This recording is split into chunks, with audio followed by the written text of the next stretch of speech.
মাথাভাঙ্গা 2 নম্বর ব্লকে কুশিয়ারবাড়ি সংলগ্ন এলাকায় রবিবার মাথাভাঙ্গা 2 নম্বর ব্লক ইউনাইটেড ব্যবসায়ী সমিতির প্রথম বার্ষিক সম্মেলন অনুষ্ঠিত হয়।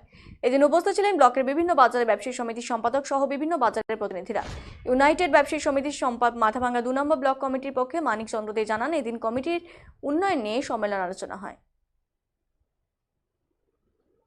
এটা আমাদের রুলস অফ রেজুলেশনে আছে। রাজনীতিক পলিটিশিয়ান রাজনীতিক নেতাদের দেখতে হবে, না হলে আমরা যেভাবে আজকে ব্যবসায়ী সংগঠিত করে চলছি, আগামী দিনে আমাদের আপদে বিপদে আমরা যদি রাজনৈতিক কোনো নেতৃত্বদের সহযোগিতা না পাই, আমরাও ব্যবসায়ী সমিতির পক্ষ থেকে ঐক্যভাবে লড়ব এবং আমাদের ন্যায্য পাওনা আমরা দখল করে নিব। এইটুকু আশা রেখে আবারও সবাইকে ইউনাইটেড ব্যবসায়ী সমিতির সমস্ত সদস্যদেরকে আমি নমস্কার জানিয়ে আমার এখানে ক্ষুদ্র বক্তব্য এখানে শেষ করছি।